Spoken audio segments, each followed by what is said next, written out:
सुनने में आ रहा है कि दाऊद इब्राहिम, जी हाँ, दाऊद इब्राहिम को सुना है कि किसी ने जहर दिया है और उसके बाद उसकी तबीयत खराब हो गई है, उसकी हालत काफी खराब है, उसको कराची के किसी हॉस्पिटल में रखा गया है और ये एक दिन मर जाएगा कुत्ते की मौत, जग में सब कहेंगे मर लाला। अजीत डोवल जो मोदी का वैसे तो नेशनल सिक्योरिटी एडवाइजर है और वो भी अपनी जात में एक बहुत बड़ा गधा है। अपने रवैये, अपनी झूठी खबरों की वजह से अपना मजाक बनवाता है और पूरी दुनिया उसको एक पागल और जुनूनी शख्स के नाम से जानती है। फैसला करना मुश्किल होगा इनमें सबसे बड़ा साइको, सबसे बड़ा नफ्सियाती कौन होगा। आप लोग रोना बंद कीजिए, मेरे तक आवाज आ रही है। आपको नहीं लगता कि पाकिस्तान को चाहिए कि हाफिज सईद और ये मसूद अजहर और इस तरह के जो लोग हैं, ये दाऊद इब्राहिम, इनको भारत के हवाले कर दें, किस्सा खत्म करें? मत एक बंदे को दे दे इंडिया को, फॉर एग्जाम्पल मैं मिसाल दे रहा हूँ, तो उसकी फैमिली कह सकती है ना कि जी आप क्यों दे रहे हैं। उस बंदे के वो और उसके बंदे के राइट्स तो मौजूद हैं, उसके बच्चे हैं या जो भी फैमिली है, उसकी बीवी है, उसके सारा कुछ उससे पूछ सकते हैं ना हुकूमत से, आप हमारे जो फैमिली मेंबर किसी को क्यों दे रहे हैं। सो इंडिया अब ऐसी ऐसी कहानियां वो लेकर आता है जिनका ना सर होता है ना पैर होता है। कहने का मकसद सिर्फ इतना कि मोदी ने अपने इर्द गिर्द सारे जो इसके इर्द गिर्द है ना, इसके एडवाइजर, इसके पालतू, इसके साथ चलने वाले, जिनकी ये सुनते हैं या जो इसकी सुनते हैं आगे से, सारे जोकर्स हैं, सारे नाअहल हैं, सारे झूठे हैं, सारे निकम्मे हैं, सारे नफ्सियाती हैं, सारे साइको। ये लेकिन सर, अगर दूसरों की फैमिली के मेंबर्स मारे हैं, टेररिज्म की है, तो वो लोग वो इंसान नहीं थे क्या? बस ये इंसान है, इन्हीं की फैमिली है। यही तो बात है ना, हम जितने टेररिस्ट हमने बिठा के रखे हुए हैं पाकिस्तान में, हम उन्हें जो है वो बचा रहे होते हैं, उनके लिए हम वकालत कर रहे होते हैं। और आप जैसे लोग सर पढ़े लिखे, सर डॉक्टर लिखा हुआ है सर आपने अपने नाम के आगे, कुछ तो ख्याल कीजिए मैंने सर। क्या मोदी अपनी जात में फिरौन बना हुआ है और कुदरत हर फिरौन के लिए पता है किसे भेजती है? मूसा को भेजती है। और अब मोदी जैसे फिरौन के लिए भी मूसा आने को है और इसका दर्दनाक अंजाम याद रखिएगा बहुत करीब है। और इतना दर्दनाक है, याद रखिएगा मेरे अल्फाज, क्योंकि इस शैतान ने ना हर उस तबके पर जिंदगी तंग की, हर उस तबके पर जुल्म किए जो इसके जुल्म के खिलाफ बोलने का हौसला रखता है। और जय हिंद, वंदे मातरम। दोस्तों, स्वागत है आपका एक बार फिर से। आ गया हूँ मैं एक और नई वीडियो के साथ में।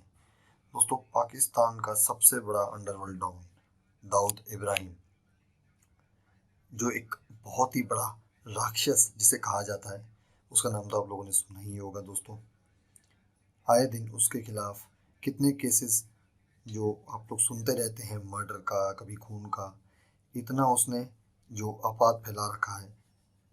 उसी दाऊद इब्राहिम को लेकर एक खबर सामने आई है। दोस्तों, बताया जा रहा है कि पाकिस्तान के कराची में अंडरवर्ल्ड डॉन माफिया सरगना दाऊद इब्राहिम की मौत की अटकलें लगाई जा रही हैं। बताया जा रहा है कि शुक्रवार की रात को कराची के अस्पताल में दाखिल दाऊद इब्राहिम को जहर दे दिया गया था। इसके बाद दाऊद इब्राहिम के करीबी रिश्तेदार और पूर्व क्रिकेटर जावेद मियां अंदन समेत पूरे परिवार को नज़रबंद कर लिया गया। दाऊद की मौत की आधिकारिक पुष्टि नहीं हुई है। अमर-उजाला.com को पाकिस्तान में मौजूद सूत्रों ने भी दाऊद इब्राहिम की जहर देकर मौत की चर्चाओं की पुष्टि की है। हालांकि रक्षा मामलों के जानकारों का कहना है कि पाकिस्तान इस मामले में कभी भी सच नहीं बोलेगा और ना ही कभी सच बाहर आने देगा, बल्कि अगर इस तरीके की कोई घटना हुई होगी तो वह साजिशन अपने किसी बड़े आतंकी की हत्या करवा कर ध्यान बटाने की कोशिश करेगा। अब दोस्तों, ये तो हमें भी नहीं पता कि कितना झूठ है कितना सच है, लेकिन अभी फ़िलहाल उसको जहर दिया गया है। किडनी की बीमारी का इलाज चल रहा था, ऐसा माना जा रहा है दाऊद इब्राहिम का। लगातार इस बात की चर्चा चल रही है कि भारत के मोस्ट वांटेड आतंकी दाऊद इब्राहिम की कराची में जहर देकर हत्या कर दी गई है। बताया यह भी जा रहा है दोस्तों कि कराची के आगा खान हॉस्पिटल में बीते कुछ समय से underworld mafia don Dawood Ibrahim अपनी किडनी की गंभीर बीमारी का इलाज करा रहे थे। इसी दौरान शुक्रवार की शाम को अस्पताल के एक यूनिट में दाखिले रहते हुए उसको जहर दिया गया। पाकिस्तान के भीतर दाऊद इब्राहिम की मौत की खबर सोशल मीडिया के माध्यम से अलग अलग पत्रकारों तक भी पहुंची। बाकी दोस्तों, पता नहीं अब आगे क्या होता है, मिलकर देखते हैं इस पूरे वीडियो को। और अगर दोस्तों आपको वीडियो अच्छा लगा हो तो वीडियो को लाइक ज़रूर कर दीजिएगा, शेयर सब्सक्राइब चैनल को करना मत भूलिएगा। और अगर आपको कोई भी सवाल आपके मन में उठ रहा है इस वीडियो को लेकर, तो कमेंट सेक्शन में ज़रूर बताइएगा। धन्यवाद दोस्तों। कहाँ तक ठीक है मालूम नहीं। आप लोग जानते हैं कि अगर कोई भी नाम लेगा, कुछ भी कंफर्मेशन करने की कोशिश करेगा तो फिर उसकी भी शामत आ जाएगी। लेकिन एक बात जो इस बात की तरफ इशारा करती है कि कहीं ना कहीं दाल में कुछ काला है, उसका रीजन ये है कि पाकिस्तान में इस वक्त चाहे वो ट्विटर हो, गूगल सर्विसेज हो या फिर यूट्यूब हो, ये सब के सब जितने भी ऐसी जगहें हैं जहां पर लोग बात कर सकते हैं, कोई वीडियो लगा सकते हैं, कुछ लिख कर लगा सकते हैं, कुछ लिख सकते हैं, कोई ट्वीट कर सकते हैं, वो सबके सब डाउन कर दिए गए हैं। वरना अभी तक जो मारे जा रहे थे वो कहीं ना कहीं इन लोगों के राइट हैंड थे, कहीं ना कहीं लोगों से जुड़े हुए जरूर थे, मगर उस लेवल के नहीं थे जिस लेवल के ये लोग हैं, यानी कि हाफिज सईद, सैयद सलाउद्दीन, मसूद अजहर और इसी तरह के बेशुमार दूसरे नाम जो है, या दाऊद इब्राहिम, ये वो नाम है जो कि पूरी ऑर्गेनाइजेशंस को चलाते हैं, लीड करते हैं, अपनी मर्जी से लोगों की जाने भी लेते हैं, अटैक्स भी करवाते हैं। ये सब कुछ इनके नाम के साथ जुड़ा हुआ है। नहीं सर, इकोनॉमी पे तो करें, लेकिन ये 2-3 जो यहाँ पे बिठा के रखे इन्होंने, जिनके ऊपर बार बार नाम आता है, हाफिज सईद और दाऊद इब्राहिम वगैरह, ये दे क्यों नहीं देते हैं? भारत को दे दें, अरेस्ट करें और दे दें। यहाँ पे क्या रखा हुआ है? क्या करना है इनका? अचार डालना है? पहली बात तो ये है कि अगर कोई पाकिस्तानी सिटीजन है तो आप वो किसी दूसरे सिटीजन मुल्क अगर गए जी के इसको हमारे हवाले कर दें, आप थोड़े ऐसे करते हैं। अगर आपने उसको सजा देनी है तो आप उसे खुद सजा दें, उस पर केस करें। फॉर एग्जाम्पल हाफिज सईद है मिसाल के तौर पे, उसके ऊपर जैसे तैसे FATF कर लें, UN सिक्योरिटी काउंसिल के रेजोल्यूशन थे, हमने उसको सजा दी हुई है। वो मेरा ख्याल है कि बिहाइंड द बार है, जेलों में कहीं बैठा होगा या किसी हाउस अरेस्ट होगा, कैद होगा। That's it. अब ये थोड़ी है कि इंडिया जो मुंह से निकालेगा तो इंडिया की बात मान लेंगे। इंडिया जैसे पाकिस्तान की सारी मानता है, इंडिया भी तो अपनी कर रहा है। आप देखें बलूचिस्तान में, अफगानिस्तान में इंडिया क्या नहीं करता पाकिस्तान के साथ। ये ममालिक ऐसे ही करते हैं। और दूसरा ये थोड़ी होता है कि जी आप को इंडिया गए जी ये फलां बंदा है जी हमें दे दें तो वो कहे जी ठीक है जनाब कानून से पहुंचा देने बंदा है। ऐसे थोड़ी होता है।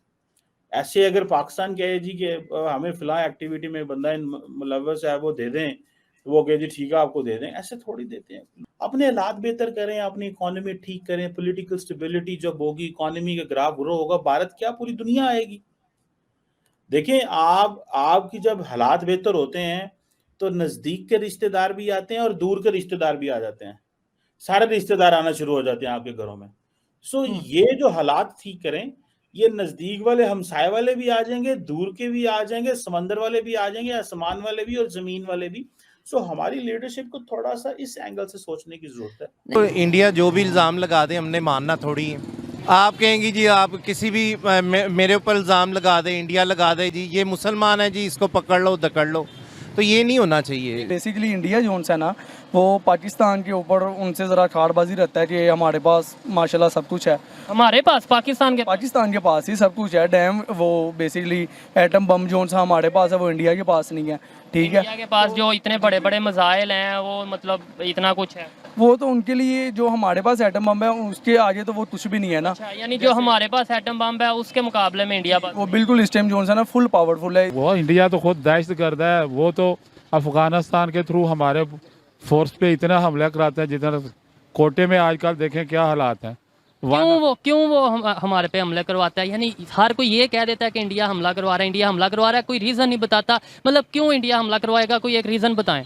इंडिया हमारा दुश्मन है, दुश्मन का किसी को बता। दुश्मन क्यों है?